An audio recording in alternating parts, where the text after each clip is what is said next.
Yeah, take as many as you want. You've got your paper here. Okay, we're here today at Madame Flavour headquarters here in Melbourne, and I've got here the MD and founder of Madame Flavour, Corinne Noyes. Good morning. Good morning. Thank you for doing this with us. It's a pleasure.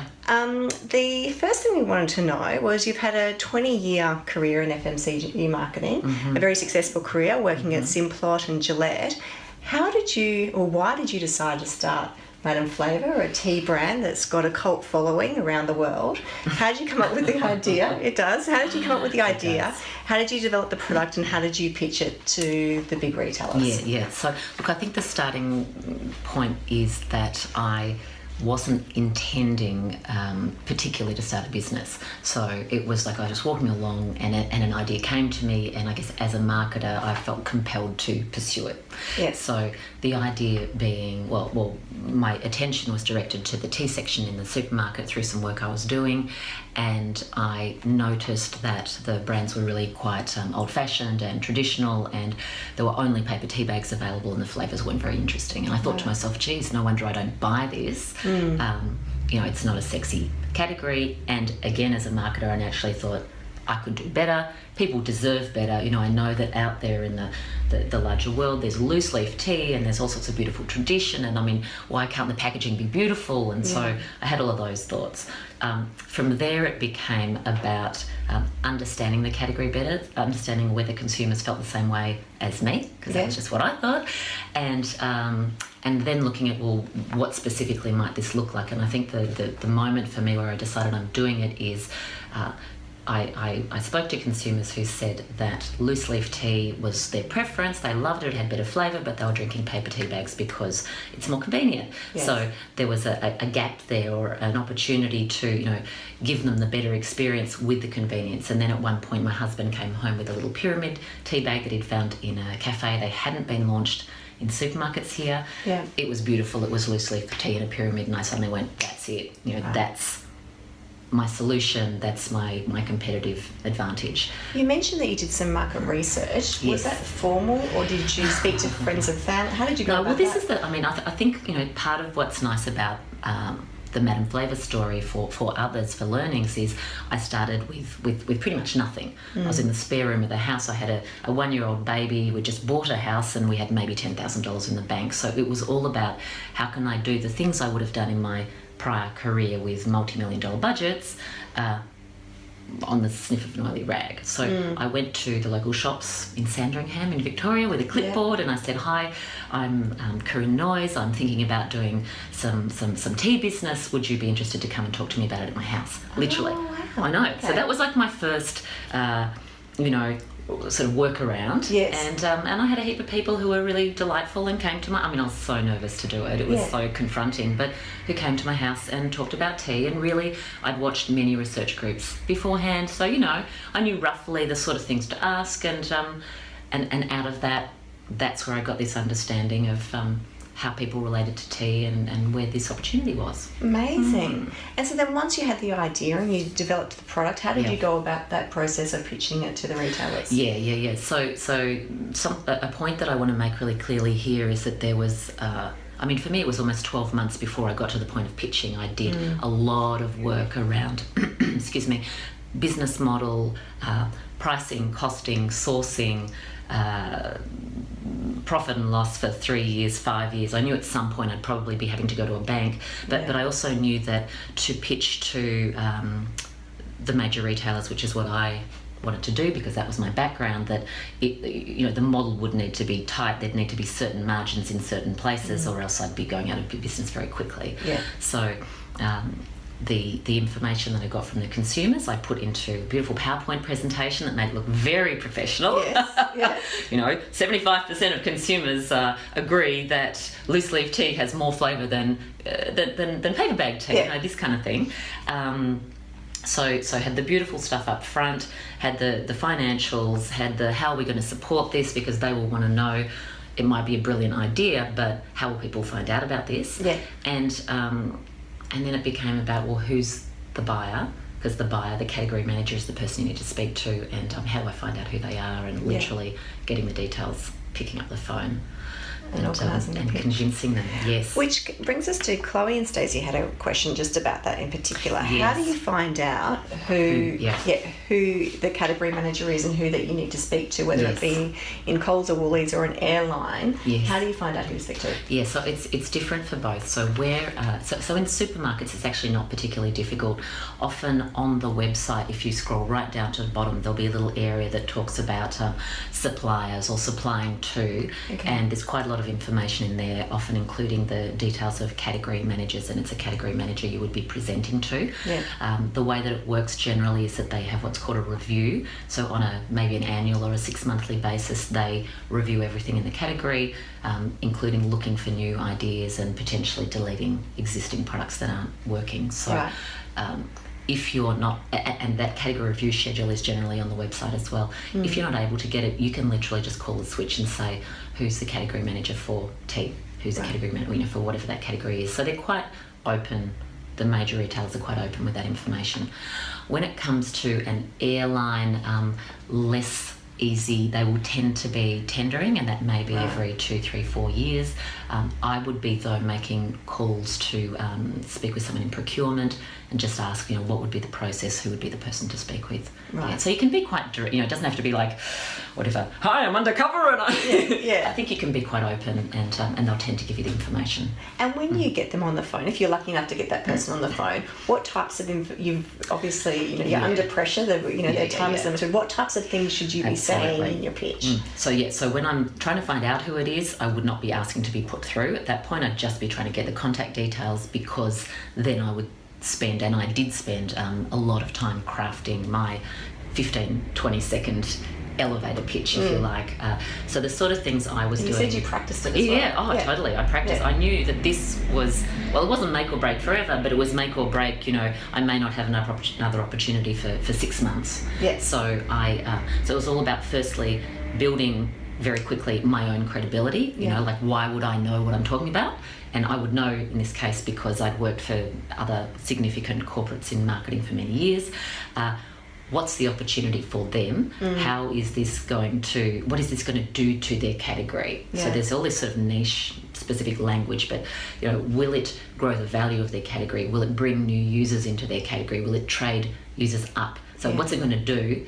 And can I have 20 minutes with you to show you this range? Yes. Okay. Pretty much. And if you, that's why you got to practice it, because it's very uncomfortable. And it's lucky for you that you had 20 years experience in this, in marketing at FMCG. If you don't have that experience, like, should you go get an expert? Should you speak to people? Like, how do you, if you've just got a great product, how do you get educated on all that terminology? It's a really good question, and I do think there are a lot of people who have come out of the environment who would be certainly willing to have conversations with people. For example, there's a woman that I was mentoring who had no experience whatsoever, and she was interested in the large pharmacy space. And she had a really nice French imported product, and a lot of passion, and that piece is so critical, and the guts to just go for it. And so she started chatting to me. We just met through school months, and I helped her to kind of put a presentation together, which she then actually got an interview got an appointment and went and spoke to them, and there's ongoing conversation there. So I think to try and do it without someone who is providing you insider knowledge of the structures and what is required, your likelihood of success is very low. No, it makes sense. Somebody else asked, so then you already touched on it, but how do you stand out from all the hundreds of product pitches that they probably receive every week? Yes. So I think there's one piece which is your personal passion, because some of the very large suppliers, salespeople, just won't have the level of ownership that you will. So for starters, there's something exciting and contagious about passion. What is unique about your product? Really at the end of the day, not only what is unique, because it might have a third, a third ear, but that doesn't mean anyone's going to buy it. But what's unique about it versus what they already have, and what evidence do you have of consumers wanting to buy it versus what they're currently buying at the price you're going to sell it at? That's kind of the bottom line, really. That makes sense. Professional presentation, which I still do on PowerPoint. Okay. And some beautifully mocked up packaging if you don't even have the, I mean, I didn't have the final product, but I had beautifully mocked up packaging that they just kind of fell in love with. Yeah, they fell in love with, exactly, because in supermarkets it's very much, well, they fell in love with in the sense that they could see consumers would respond. In supermarket it's very much about the packaging. Even if you're a very large brand spending a lot of money, most people will find it, just discover it on shelf as they're doing their shop. Sure. Yeah. Which comes to Julia's question. So when you're putting together that PowerPoint presentation, what type of information should you be including in that PowerPoint presentation? I made some notes on this to make sure that I sort of captured everything. So the sort of things that a presentation that I put together would have generally would be, firstly, there'd be a little bit of international trend information about this category, which is internet, just comes off the internet. You know, it doesn't. A lot of these things don't cost money, but they take time and energy to pull together. So international trends, a little bit of a market overview. You know, what is happening in this market at the moment. So, for example, if it was tea, you know, that would be something around, this is roughly the size of the market. This is kind of what's happening in supermarkets. There's less black tea drunk. It's more herbals and greens. In food service, cafes, etc. You know, there's more interest in different and new varieties or whatever. So a little bit about that. Consumer research. So this is what consumers said when we showed it to them when they tried it, and this is who we think is going to be most interested in terms of male, female, age, demographic. What's the insight? You know, what's driving the whole? What's the rationale for this product? You know, like what I said before about, I love loose leaf tea, but I don't have the time to make it. Therefore, I'm drinking this. You know, that was the insight for us. So what's driven the development of this, such that it really is a great idea and not just what they call Me Too. So a Me Too product means, you know, it's the same as everything else there, so there's no benefit really to the supermarket carrying it. Your forecast in terms of the dollar potential over 12 months and even beyond that period that you'll be adding to their category in terms of sales, your marketing support, that piece is really critical. How am I going to support this? And that can be done cleverly. It doesn't necessarily have to cost, I mean, it has to cost something, but it doesn't have to be millions of dollars. And a timeline. You know, this is how I would see things rolling out. Great. That's excellent. Which you mentioned also, so marketing support. What about in terms of supply support? Like, is there a particular amount of volume? I know that volume depends on different categories, but is there some type of expectation around volume that these big retailers would have? And obviously they're probably going to ask you, well, how are you going to fill that volume? Absolutely, yeah. The supply, so they'll call it supply chain, and being convincing them that you can handle, that you have the supply chain piece handled is a critical part of the whole exercise. Their expectation is that you will always be in stock. You will always be able to fill their orders, that if you can't, it's a really major issue for them. So convincing them that you can is one of the things. So with me, I knew that my expertise was really in the sales and marketing space. So one of the first things I did is find a supplier, you know, a factory, and the recipe development. So it was finding a supplier who I knew had a lot of capacity, who was very professional, who had all of the certifications, who was already supplying to other, you know, similar kind of businesses. And which would also mean their costing was reasonable, because in the supermarket, you know, there are sort of limits to how high the price can be, and therefore you need to have a fairly good sort of cost base. So they will initially, and there was a particular question, wasn't there, about the sort of volumes that one might expect on a first order. Generally, there's a thing called pipe fill first, which means filling the pipeline of all the stores, so that they may order 3, 4, 5 cartons of your product for each of the stores that it goes into. And with Coles and Woolies, that could be, you know, 800-900 stores.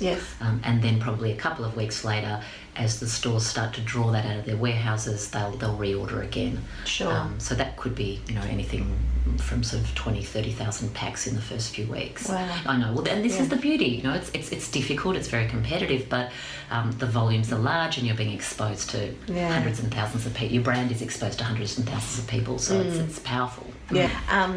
And so, what should if I've got a great product and I'm Yes. thinking I want to get it stocked in a Yes. retailer, Yeah. what are the types of things that I should absolutely have ticked off or have achieved before I even pick up that phone and make the call?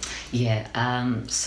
Look, it's an interesting one. Depending on your confidence level, So what I found is I had the entire package probably 90% of the way. Yeah. Because it does work to involve and ask the retailer, give them an opportunity to potentially suggest some minor kind of modifications. But Yeah. really, you want to know what you want to have physical mocked up packaging. Yeah. You want to have the product for them to be able to see, taste, etc. You want to know where you're going to make it and what it's going to cost you, and have estimated what you think you'll be selling it for, and how many of those in a year you'll sell, so that you Yeah. can, and then in terms of profit and loss, all of your other expenses, to see, is this a viable model? Sure. And not just is it viable based on this version, but if I halve it or if I double it, because Yeah. you just don't know. I did all of this work, and then within 6 months I could see that I'd way overestimated what I was going to sell. Yes. So a bit of risk analysis. The marketing, a skeleton of a marketing plan at least. Yeah. The consumer work. That's probably the guts of it. Would they expect that you've had sales before? Not necessarily. Yeah. Not necessarily. If you can convince them that you know what you're talking about and this is a real opportunity for them. Yeah. Because for me, I had no sales before. But the opportunity was presented in terms of what matters to Yes. them, that this will grow their category. So not necessarily, Yeah. but you do need to convince them, if you haven't had sales before, that you have a reliable supply chain. Sure. Okay. That has been absolutely fascinating. Thank you so much for your time That's today, my Corinne. pleasure, I'm my sure that pleasure. our viewers got a lot of information out of this and really helpful tips. Thank you for your Yeah, time. it's a pleasure. I hope it's made a difference to people. Thank you.